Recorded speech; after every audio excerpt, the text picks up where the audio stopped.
Hello అందరికీ. అందరూ ఎలా ఉన్నారు? అందరూ బాగున్నారు అనుకుంటున్నా.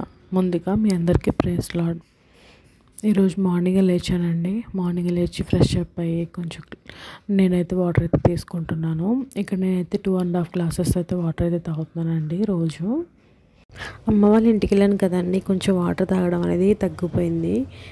ఇక్కడ స్టార్ట్ చేయాలి, వాటర్ అయితే తాగాలి, లేదంటే చాలా ఇబ్బంది అయితే అవుతుంది. ఇంకా అది అయిపోయిన తర్వాత కొంచెం నేనైతే వాకింగ్ అయితే చేశాను లైట్గా. అంటే ఒక 10 to 15 మినిట్స్ ఇంట్లోనే చేశానండి. బయటికి వెళ్ళి చేయట్లేదు, కుదరట్లేదు నాకు. అయితే అది కంప్లీట్ చేసుకొని ఇంకా నేను టిఫిన్ అయితే చేస్తున్నాను.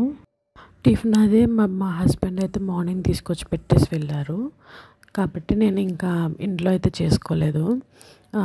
ఏమి లేదండి, నార్మల్గానే ఇంకా ఇంట్లో చేసుకోవడం ఎందుకులే, నేను ఒక్కదానివే కదా అని చెప్పేసి కొంచెం రెస్ట్లో ఉంటానని చెప్పి మా హస్బెండ్ అయితే నాకు టిఫిన్ బయట నుంచి తీసుకొచ్చి పెట్టేసి వెళ్తున్నారండి.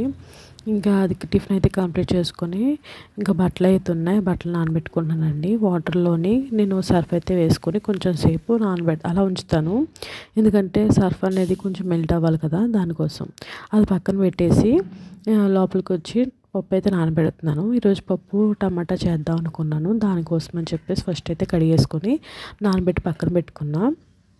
ఈ లోపల వెళ్ళి చూస్తే కొంచెం మంచిగా మెల్ట్ అయిపోయింది. కాబట్టి నేను ఏం చేశానంటే బట్టలు అయితే దాంట్లో పెట్టి నానబెట్టేసుకుంటున్నాను. ఇలా నానుతూ ఉంటాయి. ఈ లోపల నేను ప్రేయర్కి అయితే కూర్చున్నా. ఈరోజు మీరేం చదివారో నాకు కామెంట్ చేయండి.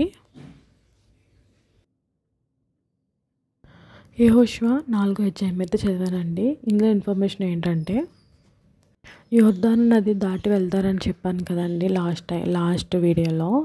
అయితే దాని తర్వాత దాని కంటిన్యూషన్ అండి ఇది. అది అక్కడ వెళ్ళిన తర్వాత వాళ్ళు దేవుడు ఇక్కడ ఒక మాట చెప్తాడు యెహోషువకి, మీరు ప్రతి గోత్రం అంటే 12 గోత్రాల కింద దేవుడు వీరిని విడదీస్తాడు. అందులో ప్రతి గోత్రం నుంచి ఒక్కొక్క రాయి తీసుకొని వచ్చి ఒక రాశిగా ఏర్పరచండి. ఎందుకంటే మీరు ఇది చేసింది దేవుడు 6 నెలల మీద నడిపించాడు కదా, దానికి గుర్తుగా నెక్స్ట్ జనరేషన్ వచ్చినప్పుడు వారికి తెలియాలి కదా అని చెప్పి దేవుడు అంటాడనమాట.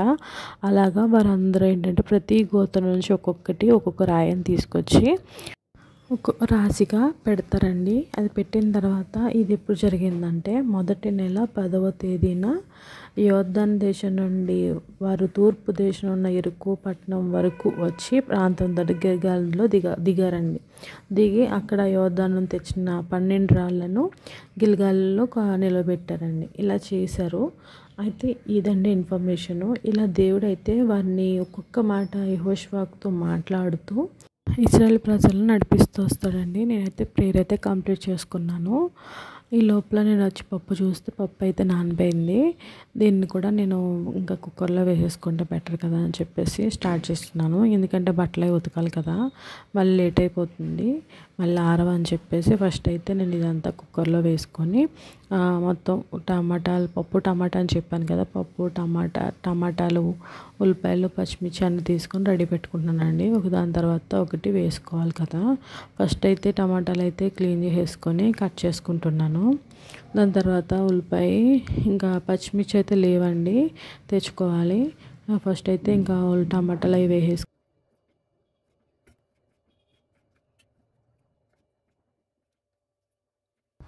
టమాటాలతో పాటు ఉల్లిపాయలు కూడా కట్ చేసుకున్నానండి. ఇప్పుడు నేనైతే మొత్తం నేను ఒక్కొక్కటిగా వేసుకుంటాను. ఫస్ట్ అయితే ఉల్లిపాయలు అయితే వేసుకున్నాను. దాని తర్వాత కొత్తిమీర, కరివేపాకు వేసుకున్నా, పసుపు, కారం, ధనియాల పౌడరు, జీలకర్ర, మెంతులు, కొంచెం ఆయిల్ వేసుకున్నా. వాటర్ అనేది అడ్జస్ట్ చేసుకుని కుక్కర్ మూత పెట్టి స్టవ్ మీద పెట్టేశానండి. ఈ లోపల ఇది కుక్కర్ అయితే విజిల్ వచ్చే లోపల నేనైతే అన్ని గిన్నెలు అయితే కడిగేసుకుంటున్నానండి. ఇంకా ఇది కంప్లీట్ చేసుకుంటే నాకు పని అయితే చాలా వరకు అయిపోతుంది కదా. ఎందుకంటే బట్టలు ఉన్నాయని చెప్పాను కదండి, అవి కూడా ఉతకాలి. అందుకని చెప్పేసి నేనైతే గిన్నెలు అయితే కడిగేసుకుంటున్నాను. ఇలా చేసుకుంటే మనకి టైం కూడా సేవ్ అవుతుంది. మనం ఎప్పుడైనా ఇలాగే చేసుకోవాలండి, లేదనుకుంటే మనం చేసుకోలేము, తర్వాత పనులు అయితే అవ్వవు. కాబట్టి పక్కన అయిపోతున్న లోపల మనమైతే గిన్నెలు అయితే కడిగేసుకుంటే మంచిదండి. ఇది నా వైపు నుంచి సజెషన్ మాత్రమే. ఇంకా నేనైతే ఇలా కంప్లీట్గా కడిగేసుకున్నానండి. ఈ లోపు పప్పు కూడా అయిపోయింది, నేనైతే ఆఫ్ చేసేసాను. తర్వాత ఇది ఇంకో విషయం అండి, మనం ఎప్పుడు కూడా గిన్నెలు కడిగేసిన తర్వాత తోముకున్న పీచున ఉంటుంది కదా, అది కూడా ఒకసారి కడుక్కోవాలి మంచిగా. అది మంచిగా కడుక్కోకపోతే బ్యాక్టీరియా అనేది ఫామ్ అయిపోతుంది ఈజీగా.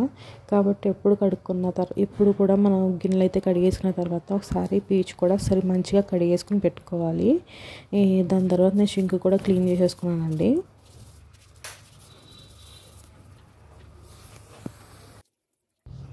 క్లీనింగ్ అంతా అయిపోయిన తర్వాత హ్యాండ్ వాష్ అయితే చేసుకుంటున్నానండి. మెయిన్ నాకు ఎక్కువ చిరాకు వచ్చేది ఏంటంటే ఈ గిన్నెలు కడగాలండి. ఇదైతే కంప్లీట్ అయితే నాకు పనులైన అయినట్టుంటాయి. ఇది ఇంకా నేను ఇంకా అయిపోయిన తర్వాత నేనైతే రైస్ కూడా పెట్టానండి. రైస్ కూడా అయిపోయింది. ఇంకా అన్నం చేసుకొని పక్కన పెట్టేశాను. ఇప్పుడు పప్పు చూస్తానండి. పప్పు అయితే ఉడికిపోయింది మంచిగా. ఇంకా విజిల్ తీసేసి వాటర్ అనేది పక్క తీసి పెట్టుకుని దీన్ని అయితే మంచిగా స్మాష్ చేసుకుంటున్నాను. ఇలా రుబ్బుకున్నప్పుడే పప్పులోని ఉప్పు అయితే వేసుకోవాలండి. ఇప్పుడే ఈ టైంలోనే మనం ఉప్పు అయితే అడ్జస్ట్ చేసుకోవాలి. ఇది అయిపోయిన తర్వాత తాలింపు కోసం ఇదైతే నేను పెట్టలేదండి, మా హస్బెండ్ పెట్టారు. చూసారా, ఇక్కడ ఆవాలు కూడా వేయలేదు, ఎందుకంటే మా హస్బెండ్కి ఇష్టం ఉండదు, అందుకని చెప్పేసి ఆవాలు వేయలేదు.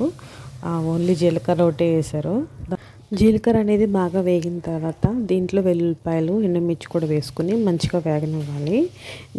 ఇది వేగిన తర్వాత లాస్ట్లో కరివేపాకు అనేది వేసుకొని దానికి కూడా మంచిగా వేపి పప్పులోకి అనేది వేసుకోవాలండి. వేసుకొని మంచిగా కలిపేసుకొని మూత పెట్టేసి ఒక 2 నిమిషాలు అయితే అలా పక్కన ఉంచేయాలండి. ఈ లోపల నేను బట్టలు అయితే కంప్లీట్గా ఉతికేసుకున్నాను. అంటే నేను వీడియో తీయలేదు, ఎందుకో మీకు తెలుసు కదా, అదే వీడియో బాల్కనీ అనేది చిన్నది కదా, అందుకే చూపించట్లేదండి. అంత కుదరట్లేదు నాకు చూపించడానికి. ఇంక బట్టలు అయితే కంప్లీట్ చేసుకుని వచ్చేటప్పటికి ఇంకా తాలింపు అయితే మా హస్బెండ్ పెట్టారు. ఇంకా నేనైతే పప్పు వేసుకుని మంచిగా తిన్నానండి. నాకైతే పప్పు అంటే చాలా ఇష్టము. మా హస్బెండ్ అంటూ ఉంటారు, నీకు ఒక బస్తా తీసుకొచ్చి పెట్టేద్దాను, పప్పు తీసుకుని తినే. రోజు పప్పు ఇన్ని రోజులు పెట్టిన పప్పు అయితే తింటానే ఉంటాను, అంత ఇష్టం నాకు. అందుకని చెప్పేసి మా హస్బెండ్ అలా కామెంట్ చేస్తూ ఉంటారు. నేను దీంట్లోకి కాంబినేషన్గా గోంగూర పచ్చడి అయితే వేసుకున్నానండి. అంటే కాంబినేషన్ అని కాదు, ఎందుకో పచ్చడి ఉండాలి అలాగా, అది వేసుకుని తినేసాను. టేస్ట్ అయితే చాలా బాగా వచ్చింది. నేనైతే టీతో ఎండ్ చేశానండి. అంతే అండి వీడియో.